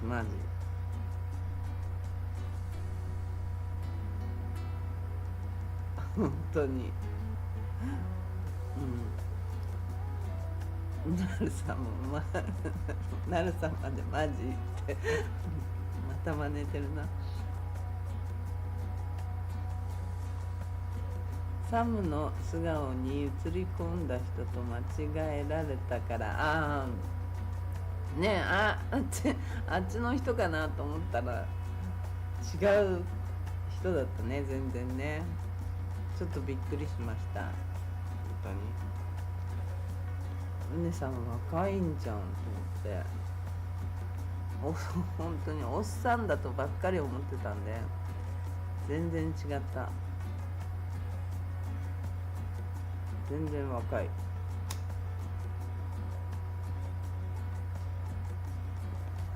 サム君はああいう感じなんだなっていうのは。あれ、サム君ってどこの人だっけ？バングラか。昨日だか一昨日だか先週なのかな、あれ日本でバングラじゃないけど、どこだっけ？多分おっさんだよ。いやー、おっさんにしても若いじゃん。若くてスッと清潔感のありそうな感じだったから、ちょっと想像していたおっさんとは全然違うからちょっとびっくりしましたね。多分おっさんなんかメッセージが消されま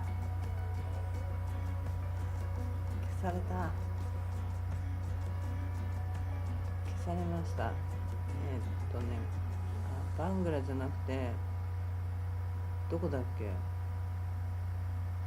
日本最近ね、ツイッターが特にだけど、フォローしてくださる方がちょっと怪しいんだよね。フォローしてくれてる人が私のフォロワーになってる人、私のフォロワーを見てもらえると分かると思うんですけど、なんか一つはアルバイト日払いとか言って日払い OK5000 円からとかっていうのとか、5000円から20万とかって書いてあるのもあったし、なんか詐欺みたいな。予想は志垣太郎と羽賀健二を2で割った感じ。いや違うよな、志垣太郎は入ってないでしょ。羽賀健二もああいうこってりじゃないでしょ。いやいや、うねさんそういう感じじゃなかったよ、私が見た感じ。ああいうごてっとした感じではなかった。羽賀健二さんみたいに。志垣さんもどっちかっていうと濃いイメージじゃない。ああいう感じでもなかった。だってね、なんか詐欺師のフォロワーみたいのがいっぱい来てるのと、なるさんにバレて、見せてないよ、なるさんに見せてないですよ、私バレてない、バレてないです。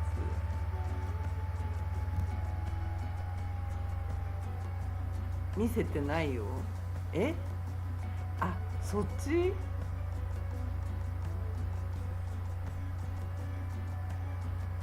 のこと。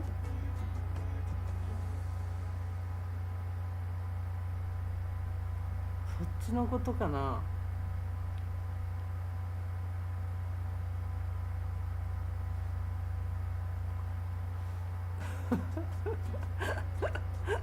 なるさん私そっちってそのうちね、あれ、なるさん、それはサイパンコさん知らないって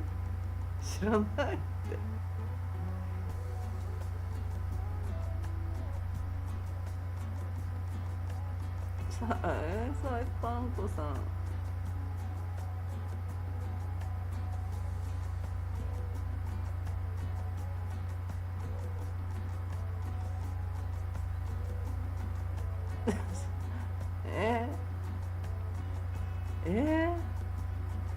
なるさん、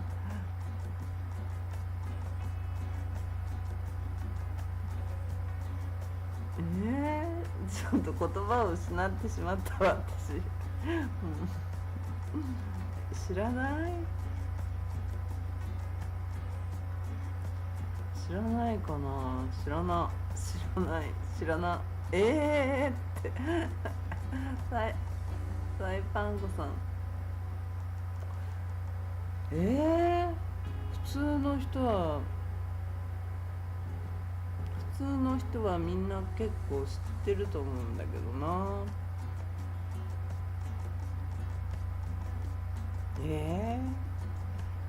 本気でなるさん言ってるのかな、わかんないけどね。皆さんもし寝に来てなければコメントいただけると嬉しいなって感じですよろしくお願いします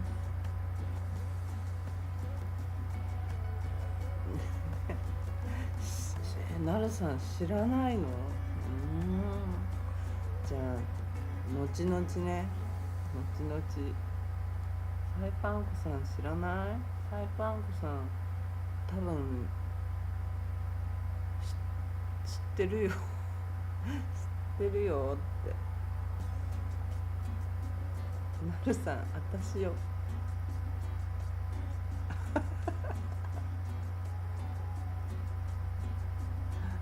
ね、ちょっと言葉を失ってしまうので、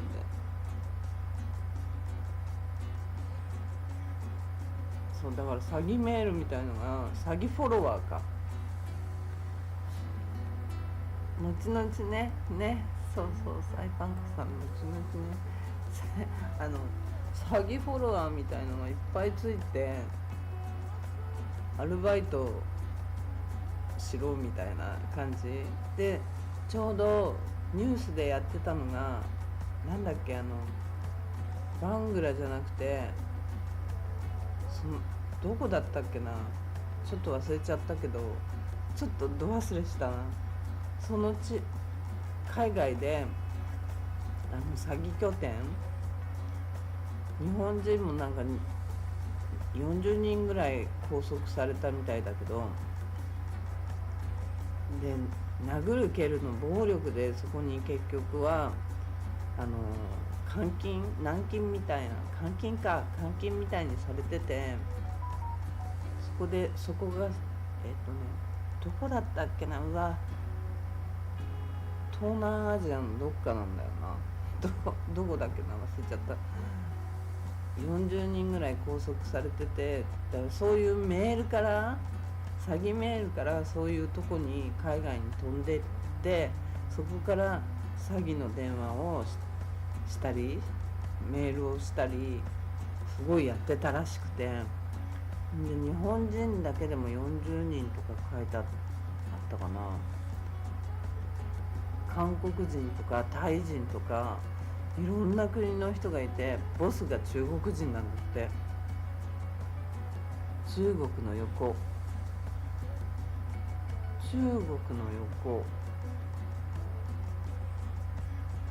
ネパール、どこ、中国の横、タイの上、ネパール、どこだっけ、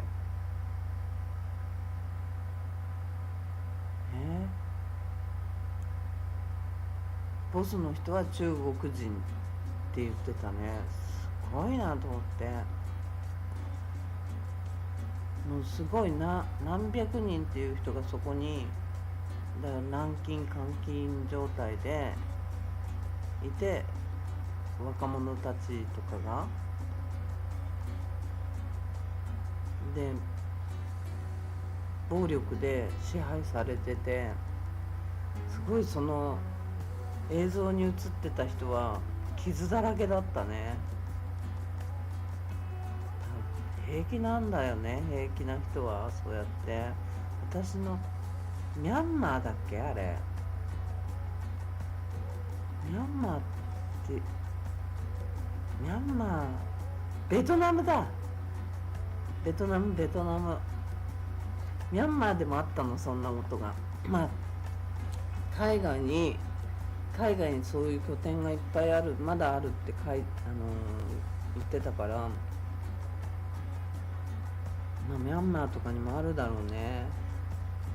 ベトナムにそういうとこがあるらしくて、あそこは摘発されたみたいよ。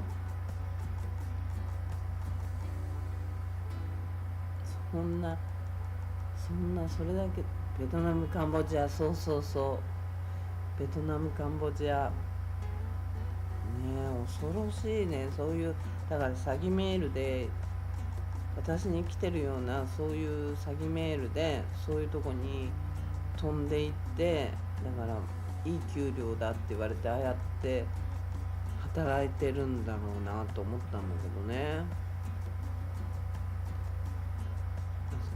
ベトナム、カンボジア、ミャンマーとか、ああいうとこは、タイ、フィリピン、そんなにあんの？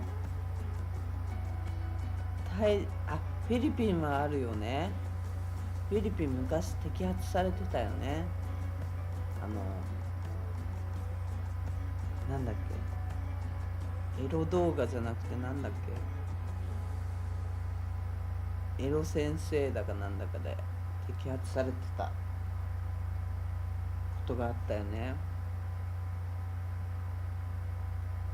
そんな感じで、なんか収容所とか映ってたけど、そこの軟禁監禁されてた場所が映ってたけど、すごいね。もう要塞みたいな状態でそこに入れられてたって。夜寝るときはベッドに手錠されて寝てたって言ってたよ。逃げらんないように。怖って感じ。こんなんで給料ももらえてたのって感じだよね、実際。もらえないであれ痛めつけられて帰るだけの話だと思うんだけど、めちゃくちゃそういうツイッターとかで来てるから。この間ほらYouTube のコメントにももう毎日のようにあるんだけど、毎日削除してるけど、なんだっけ、ステーブルコインじゃなくてビットコインとかそっちの通貨の方あるよって。ルフィだっけ、ルフィっていたよね。あれどこで捕まったんだっけ。フィリピンだ。フィリピンで捕まったんだよね、あの人はね。あの人がボスだったの。なんか、もう一つ裏に大ボスがいそうだけどね。ルフィっていたよね、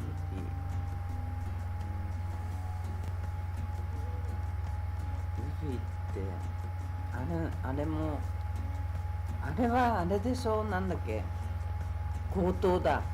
強盗、日本の強盗をさせる人でしょ。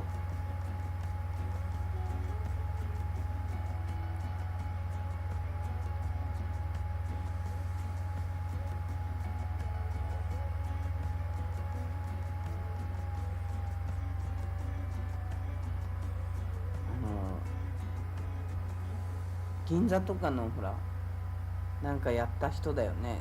銀座とかのルフィは日本ルフィは日本のグループでフィリピンに拠点があってみんな逮捕されたんでしょ、あれ。あんなのでもね、そんだけ頭がいいんなら違うことにも。でもそういうことやる人っていうかそういうボスとかってお金あるんだからもっと違うことをすればいいのにねと思うんだけどね。そうそう、やった人銀座でしょ。銀座かなんかでそういうのをやらせた人だよね、確かね。ルフィ窃盗強盗だ。ね、ああいうのがだからネットで集められて、こういうメールとかそういうのでいっちゃうんだろうなって。時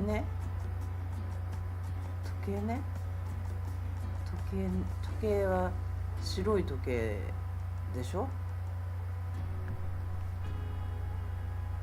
時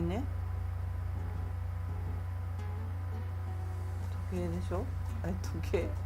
時計屋さんってこと。なるさんまでサムって書いてるし違う時計屋さんね。時計屋さんに強盗に入ったんだよね。時計屋さんに強盗に入ってずっとネットでねさらされてたよね、あの人ね。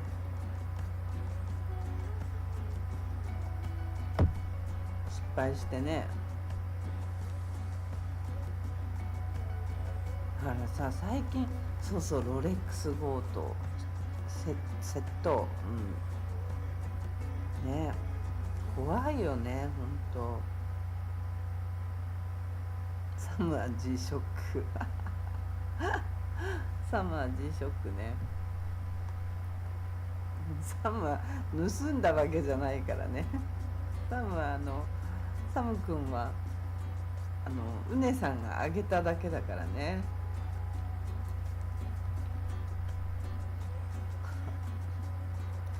うねさんがあげただけだからちょっと方向性が違いますけどね。そんな感じでちょっと明日土曜日、明日は配信したいと思ってます。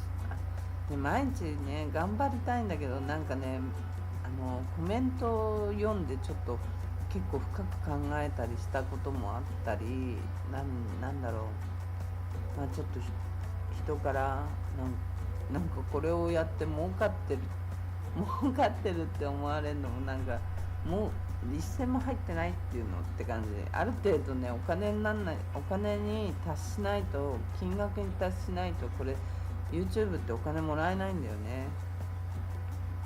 全然達するどころじゃないからさ、そういうところじゃないから。サム強奪したの違う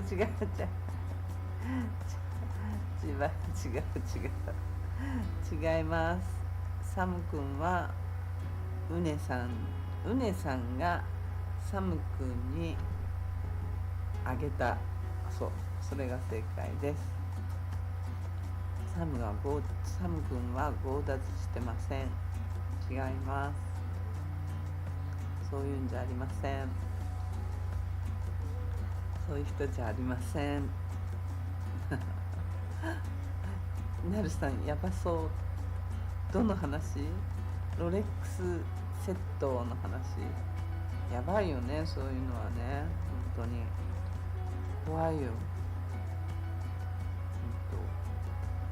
ああいうね、海外っていうか普通の人からメールが来たり、普通の人からなんか理解したよかった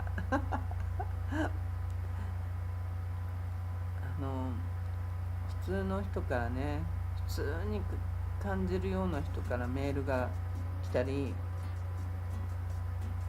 そこにアルバイトとか書いてあるんですよ。本当にちょっとね、そういうメールがね多すぎる。そういうなんていうの、あれダイレクトメッセージが多すぎる。フォロワーむちゃくちゃそんなんばっかりで、ちょっと悲しくなっちゃって、なんか落ち込んじゃってこれ YouTube のライブ始めてだから最近そういうのがめちゃくちゃ多くなったから、毎日そんなのが届くから、なんかちょっとショックを受けてる状態なんで、これねショック受けてやめちゃったら向こうの思うつぼだからやめちゃいけないんだよね。でもね、本当にやめないように頑張りたいとは思いますっていう感じです。ね、エロサイトやるとたくさん来るらしい。エロサイトじゃないから、うちのチャンネルこれ全然エロサイトじゃありません。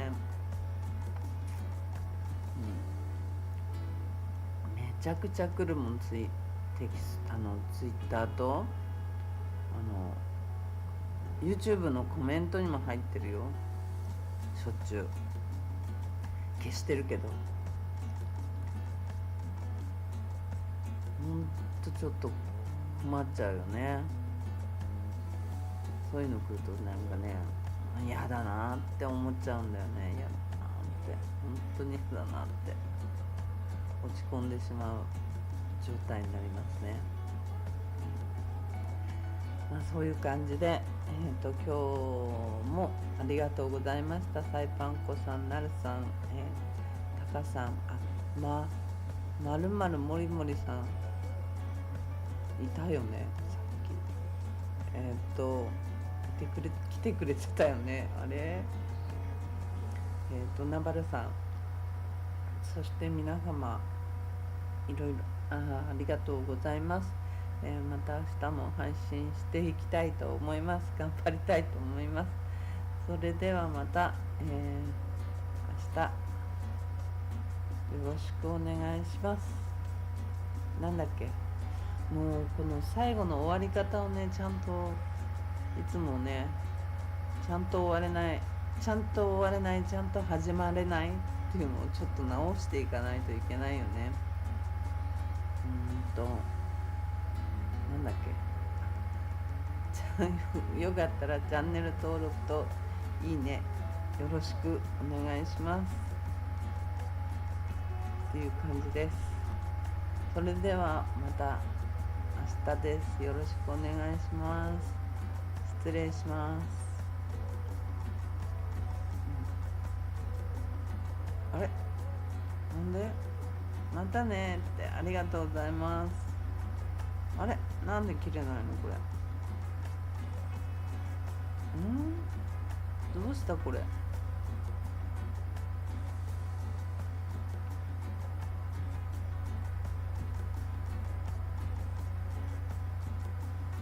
れどうしたこれ。あ、これか。失礼します。